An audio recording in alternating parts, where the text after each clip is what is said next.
Friends, उम्मीद करता हूँ कि आप सब अपने घर पे सुरक्षित रहेंगे। तो फ्रेंड्स, आप सभी का हमारे यूट्यूब चैनल नॉलेज वर्ल्ड में स्वागत है। आज हम सीखेंगे कक्षा 12वीं की हिंदी विषय की पहली कविता, जिसका नाम है नवनिर्माण। दोस्तों, हमेशा कविता के शुरुआत में हमें कविता परिचय दिया जाता है, जिसमें कवि परिचय, प्रमुख कृतियाँ, विधा परिचय और पाठ परिचय का समावेश होता है, जिसे हम टाल देते हैं लेकिन वह ज़रूरी होता है। तो चलिए हम बढ़ते हैं कविता परिचय की ओर। इसमें हमें इस पाठ के कवि का जन्म कब हुआ, किधर हुआ, किस जगह हुआ और उनका वास्तविक नाम क्या है, उनके साहित्य भाषा कौन से है और उनका निधन कब हुआ, ये जानना ज़रूरी है। वो आपको कविता में ही दिख जाएंगे। जो प्रमुख कृतियाँ है वो हमें एज इट इज़ ही पढ़ना है, वो ज़रूरी है। तो मैं आपको एक बार पढ़ के सुना देता हूँ। धरती दिगंत, गुलाब और बुलबुल, उस जनपद का कवि हूँ, सबका अपना आकाश कविता संग्रह है जिन्होंने उन्होंने जो लिखा है। और दूसरा एक कहानी संग्रह है देश काल, दैनंदिनी डायरी मीन्स जिसे हम डायरी भी बोलते हैं आदि। तो दोस्तों, आगे है विधा परिचय और पाठ परिचय, जो एज इट इज़ ही मीन्स हमें पढ़ना है। इसमें कुछ ज़्यादा समझने लायक नहीं है। तो फिर हम बढ़ते हैं दूसरे स्लाइड की ओर। चलिए दोस्तों, इस कविता की पहली पंक्ति का शुरुआत करते हैं। मैं आपको पहले कविता पढ़ के बताऊंगा, फिर उसका अर्थ बताऊंगा। तो चलिए।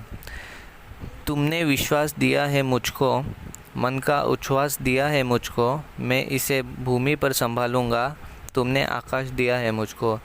इस कविता का यह अर्थ है कि कवि धरती माँ को समर्पित कर रहे हैं और अपने विचार और हाव भाव व्यक्त कर रहे हैं। कवि कहते हैं कि हे धरती माँ, तूने मुझे जिस विश्वास और भरोसे के साथ यह जीवन प्रदान किया है, उसी कारण मैं गहरी सांस लेने में समर्थ हो रहा हूँ। मैं उसे व्यर्थ जाने नहीं दूंगा, उसे संभाल कर रखूँगा। आज मुझे यह खुला आकाश दिया है आपने, उसके वजह से मुझे जीवन में आज़ादी का अवसर मिला और इस अवसर का मैं सदुपयोग करूँगा। तो चलिए दोस्तों, अब हम बढ़ते हैं कविता की दूसरी पंक्ति की ओर। मैं आपको वही फिर से पढ़ के बताऊंगा, बाद में अर्थ समझाऊंगा। सूत्र यह तोड़ नहीं सकते हैं, तोड़कर जोड़ नहीं सकते हैं, व्योम में जाए कहीं भी उड़ जाए, भूमि को छोड़ नहीं सकते हैं। तो कवि ने इसका अर्थ बहुत ही सरल भाषा में बताया है कि हमें अपने जीवन में रिश्तों और बंधनों को प्राथमिकता देनी चाहिए, उसे महत्व देना चाहिए, उसे टूटने नहीं देना चाहिए। दोस्तों, अगर कोई चीज़ टूट जाए तो उसे जोड़ा नहीं जा सकता, ये तो आपको भी पता है। इसलिए हमें कहीं भी रहे, हमें प्रेम और रिश्तों को भूलना नहीं चाहिए। तो चलिए देखते हैं तीसरी पंक्ति। सत्य है राह में अंधेरा है, रोक देने के लिए घेरा है, काम भी और तुम करोगे क्या, बढ़ चलो सामने अंधेरा है।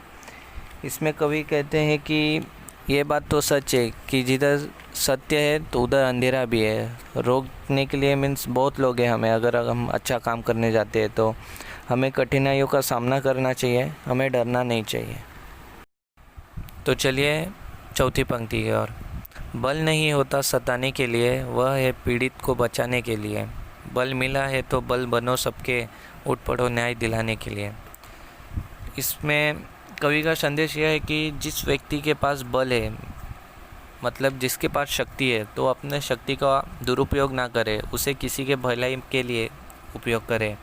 वो आदमी लोगों को न्याय दिलाना चाहिए, उस आदमी को लोगों को न्याय दिलाना चाहिए, ना ही उस शक्ति का उपयोग उनको सताने के लिए करना चाहिए। चलिए पांचवें पंक्ति की ओर। जिसको मंजिल का पता रहता है, पथ के संकट को वही सहता है, एक दिन सिद्धि के शिखर पर बैठ अपना इतिहास वही कहता है।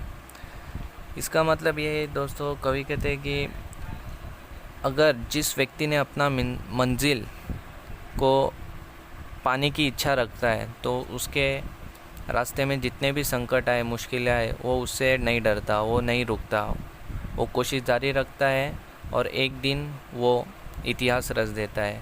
और दोस्तों, जैसे आपको पता भी होगा, कोशिश करने वालों की हार नहीं होती, तो हमें सदैव कोशिश करनी चाहिए हमारे मंजिल को पाने के लिए। चलिए देखते हैं छठवीं पंक्ति।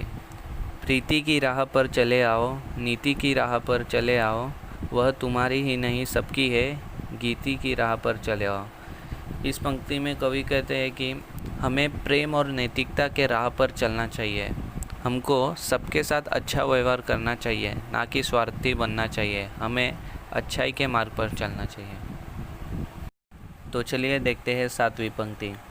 साथ निकलेंगे आज नर नारी, लेंगे कांटों का ताज नर नारी, दोनों संगी है और सहचर है, अब रचेंगे समाज नर नारी। दोस्तों, कवि इस पंक्ति में कहते हैं कि नर और नारी मतलब स्त्री और पुरुष, अब वो साथ में निकलेंगे। अब उनमें कोई भेदभाव नहीं होगा और हर मुश्किलों का सामना साथ में करेंगे। दोनों संगी है और सहचर है, इसका मतलब वो दोनों साथ में है और साथ साथ चलने वाले हैं एक मित्र की तरह, और वो एक नए समाज का निर्माण करने वाले। तो चलिए देखते हैं कविता की आखिरी पंक्ति। वर्तमान बोला अतीत अच्छा था, प्राण के पथ का मित अच्छा था, गीत मेरा भविष्य गाएगा, यो अतीत का भी गीत अच्छा था। तो कवि कहते हैं कि हमें कड़ी संघर्ष करके अपने भविष्य मार्ग पर आगे बढ़ना चाहिए। अतीत के लोग संघर्ष करके बहुत नाम कमाते थे, और कवि ने कहा है गीत मेरा भविष्य गाएगा, मतलब जैसे कि आज जो हो रहा है हम सब उनके ही गीत गा रहे हैं, और उनका अतीत का भी गीत अच्छा था। तो दोस्तों, इसी तरह हमारा पहला कविता नवनिर्माण समाप्त होता है। आपको और वीडियो चाहिए स्टडी रिलेटेड तो हमें प्लीज़ सब्सक्राइब करें, लाइक करें, और हाँ, बेल आइकन बटन दबाना ना भूलना, क्योंकि आपको और नए वीडियो के नोटिफिकेशंस आते रहेंगे और हम आगे और वीडियो डालने वाले हैं।